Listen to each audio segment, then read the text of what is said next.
नमस्कार मित्रांनो, एक्झाम जागर या एज्युकेशन यूट्यूब प्लॅटफॉर्मवर तुम्हा सर्वांचं पुन्हा एकदा स्वागत आहे. तर मित्रांनो, या आधीच्या सत्रामध्ये मी तुम्हाला एक प्रश्न विचारला होता आणि प्रश्न काय होता? तर नॅशनल जिओग्राफिकचा पिक्चर्स ऑफ द इयर हा पुरस्कार कोणी पटकावला आहे? आणि या प्रश्नाचं योग्य उत्तर आहे पर्याय क्रमांक 3 म्हणजेच कार्तिक सुब्रमण्यम यांना नॅशनल जिओग्राफिकचा पिक्चर्स ऑफ द इयर हा पुरस्कार देण्यात आलेला आहे. आणि कार्तिक सुब्रमण्यम यांच्या डान्स ऑफ द ईगल या फोटोसाठी त्यांना या पुरस्काराने सन्मानित करण्यात आलेला आहे. आणि मित्रांनो, तुमच्यासाठी जो डेली प्रश्न असतो त्याचं कमेंटमध्ये उत्तर देण्याचा प्रयत्न करत चालत जा. उत्तर चुकलं तरी काय हरकत नाही, कारण ज्यावेळेस तुम्हाला या प्रश्नाचं योग्य उत्तर माहीत होतं त्यावेळेस हे प्रश्न तुमच्या दीर्घकाळापर्यंत लक्षात राहतात. तर आता आजच्या सत्राचा पहिला प्रश्न पहा. आता नुकतंच ICAR द्वारे गव्हाचं एक नवीन वाण विकसित करण्यात आलेलं आहे. तर आता या वाणाला काय नाव देण्यात आलेलं आहे? तर ICAR द्वारे विकसित करण्यात आलेल्या गव्हाच्या नवीन वाणाला SD3385 असं नाव देण्यात आलेलं आहे. काय नाव देण्यात आलेलं आहे?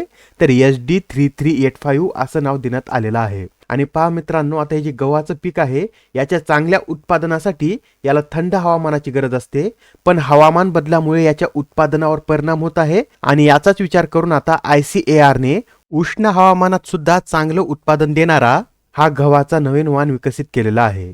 आणि आता हा जो नवीन वाण आहे हा उष्णतेच्या वाढीच्या प्रभावापासून स्वतःचं रक्षण करतो. तसंच हे वाण लवकर पेरणी करण्यास देखील सक्षम आहे आणि याची कापणी मार्च अखेरपूर्वी केली जाऊ शकते. आणि आता आपण इथं गव्हाविषयी बोलत आहोत. तर जगामध्ये गव्हाच्या उत्पादनामध्ये प्रथम क्रमांकावर कोणता देश आहे?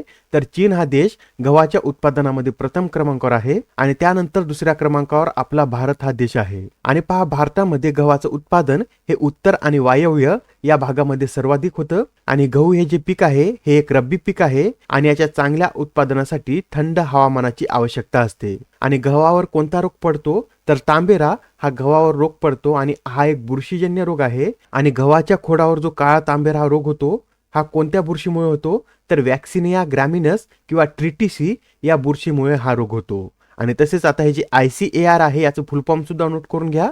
तर Indian council of agriculture research असं याचं पूर्ण स्वरूप आहे आणि याची स्थापना 16 जुलै 1929 मध्ये करण्यात आली होती. आणि आता प्रश्न क्रमांक दुसरा पहा. आता मित्रांनो, महाराष्ट्राने नीती आयोगाच्या धर्तीवर मित्र या संस्थेची स्थापना केलेली आहे.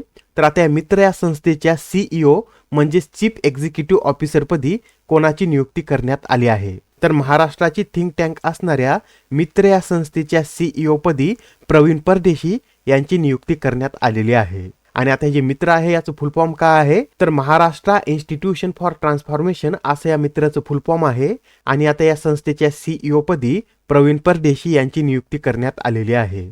आणि आता हे जे प्रवीण परदेशी आहेत यांची मित्र या संस्थेची व्यवस्थापकीय संचालक म्हणून किती वर्षासाठी नियुक्ती करण्यात आलेली आहे? तर 3 वर्षासाठी नियुक्ती करण्यात आलेली आहे. आणि परदेशी यांच्याविषयी सांगायचं झालं तर देवेंद्र फडणवीस हे मुख्यमंत्री असताना परदेशी हे त्यांचे अतिरिक्त मुख्य सचिव देखील होते. तसेच त्यांनी मुंबई महापालिकेचे आयुक्त म्हणून देखील कार्य केलेलं आहे. आणि सध्या ते केंद्राच्या क्षमता विकास आयोगाचे सदस्य म्हणून काम करत आहेत. आणि याआधीच आपण पाहिलेलं आहे मित्र या संस्थेच्या उपाध्यक्षपदी अजय आशर आणि राजेश क्षीरसागर यांची नियुक्ती करण्यात आलेली आहे. आणि आता नेक्स्ट क्वेश्चन पहा.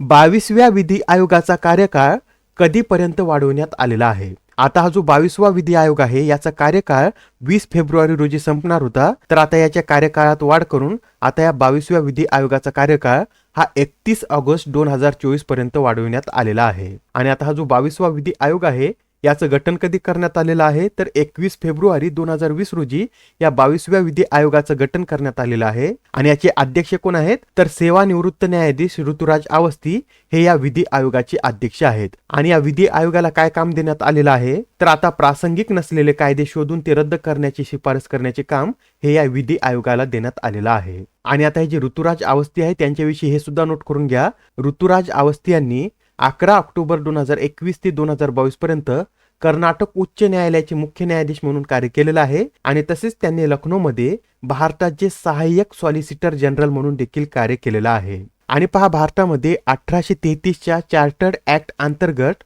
लॉर्ड मेकाले यांच्या अध्यक्षतेखाली 1834 मध्ये अशा प्रकारचा पहिला आयोग स्थापन करण्यात आला होता. आणि स्वतंत्र भारतातील पहिला कायदा आयोग हा 1955 मध्ये भारताचे महाधिवक्ता MC सेटलवाड यांच्या अध्यक्षतेखाली स्थापन करण्यात आला होता. आणि आता हा जो 22वा विधी आयोग आहे हा समान नागरी संहितेविषयी सुद्धा केंद्र सरकारला शिफारसी करणार आहे. आणि आता नेक्स्ट क्वेश्चन पहा.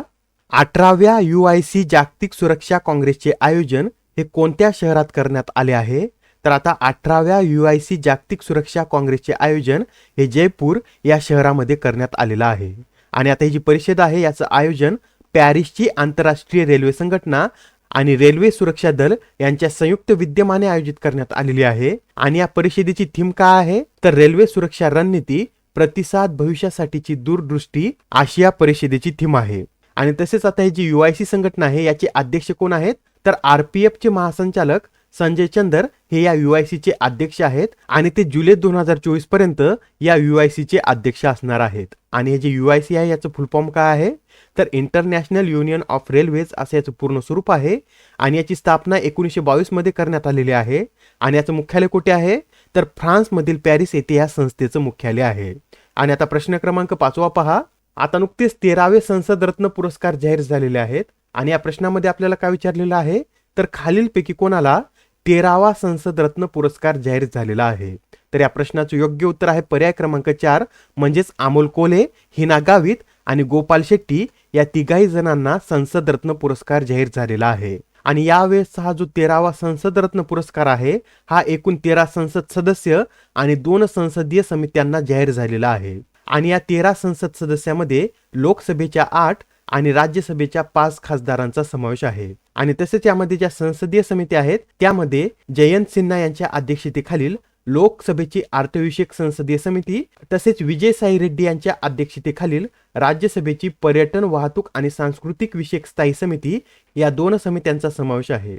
आणि याबरोबरच डॉक्टर APJ अब्दुल कलाम जीवन गौरव पुरस्काराने TK रंगराजन यांना सन्मानित करण्यात आलेला आहे. आणि पाहत आहे जे 13 संसद रत्न पुरस्कार आहेत त्यामध्ये 4 महाराष्ट्रीयन खासदारांचा समावेश आहे. आणि त्यांची नावे सुद्धा नोट करून घ्या. यामध्ये भाजपच्या हिना गावित, गोपाल शेट्टी, तर राष्ट्रवादीचे अमोल कोल्हे आणि श्रीमती फौजिया तहसीन अहमद खान यांचा समावेश आहे. आणि या संसद रत्न पुरस्काराविषयी सांगायचं झालं तर सर्वोच्च कामगिरी करणाऱ्या संसद सदस्यांचा सन्मान करण्यासाठी डॉक्टर APJ अब्दुल कलाम यांच्या सूचनेनुसार संसद रत्न पुरस्काराची स्थापना करण्यात आली होती. आणि प्रथम हा पुरस्कार 2010 मध्ये देण्यात आला होता. आणि आता जो 13वा पुरस्कार सोहळा आहे याचं आयोजन कधी करण्यात येणार आहे? तर 25 मार्च 2023 रोजी नवी दिल्ली येथे या 13व्या पुरस्कार सोहळ्याचं आयोजन करण्यात येणार आहे. आणि आता प्रश्न क्रमांक 6 पहा. आता या प्रश्नामध्ये काय विचारलेलं आहे? तर स्मारक मित्र ही योजना पर्यटन मंत्रालयाकडून कोणत्या मंत्रालयाकडे हस्तांतरित करण्यात आली आहे? तर आता ही जी स्मारक मित्र योजना आहे ही आता पर्यटन मंत्रालयाकडून सांस्कृतिक मंत्रालयाकडे हस्तांतरित करण्यात आलेली आहे. आणि आता या योजनेची जी नवीन आवृत्ती असणार आहे या आवृत्तीमध्ये 1000 स्मारकांच्या देखभालीसाठी संस्कृती मंत्रालय हे खाजगी उद्योगाशी भागीदारी करणार आहे. अत्यंत महत्त्वाचा प्रश्न आहे, लक्षात राहू द्या. स्मारक मित्र योजना ही पर्यटन मंत्रालयाकडून सांस्कृतिक मंत्रालयाकडे हस्तांतरित करण्यात आलेली आहे. आणि आता प्रश्न क्रमांक 7 पहा. कोणत्या राज्यातून भारतातील पहिले हायब्रिड साऊंडिंग रॉकेट लॉन्च करण्यात आले आहे? तर आता भारतातील पहिले हायब्रिड साऊंडिंग रॉकेट हे तामिळनाडू या राज्यामधून लॉन्च करण्यात आलेलं आहे. आणि तामिळनाडूमधील कोणत्या गावातून हे रॉकेट लॉन्च करण्यात आलेलं आहे? तर चंगलपट्टू येथील पट्टीपुलम या गावामधून 19 फेब्रुवारी रोजी हे रॉकेट लॉन्च करण्यात आलेलं आहे. आणि या रॉकेटच्या मिशनला काय नाव देण्यात आलेलं आहे? तर doctor APJ Abdul Kalam satellite launch vehicle mission 2023 असे याला नाव देण्यात आलेलं आहे. आणि या रॉकेटची निर्मिती 100 विद्यार्थ्यांद्वारे करण्यात आली होती. आणि आता जे मिशन आहे हे कोणाद्वारे राबवण्यात आलं होतं? तर मॉर्टिन फाउंडेशनने doctor APJ Abdul Kalam international foundation आणि स्पेस झोन इंडिया यांच्या संयुक्त विद्यमाने डॉक्टर APJ अब्दुल कलाम हे मिशन लॉन्च केलं होतं. आणि आता हे जे रॉकेट आहे याचा उपयोग काय होणार आहे? तर हवामान, वातावरणातील परिस्थिती आणि रेडिएशनच्या संशोधनासाठी या रॉकेटचा उपयोग होणार आहे. आणि आता प्रश्न क्रमांक 8 पहा. कोणत्या राज्य सरकारने समग्र शिक्षा अभियान ही मोहीम सुरू केली आहे? तर नुकतीच आता समग्र शिक्षा अभियान ही मोहीम उत्तर प्रदेश या राज्यानं सुरू केलेली आहे. आणि आता ही जी मोहीम आहे ही मोहीम कशासाठी सुरू करण्यात आलेली आहे? तर वंचित मुलींच्या सक्षमीकरणासाठी ही मोहीम सुरू करण्यात आलेली आहे. आणि आता उत्तर प्रदेशमधील 746 कस्तुरबा गांधी निवासी मुलींच्या शाळांमध्ये मुलींच्या सुरक्षेसाठी आरोहिणी पहल प्रशिक्षण कार्यक्रमाअंतर्गत हे समग्र शिक्षा अभियान राबवण्यात येणार आहे. तर लक्षात राहू द्या, समग्र शिक्षा अभियान ही मोहीम उत्तर प्रदेश या राज्याने सुरू केलेली आहे. आणि आता प्रश्न क्रमांक 9 पहा.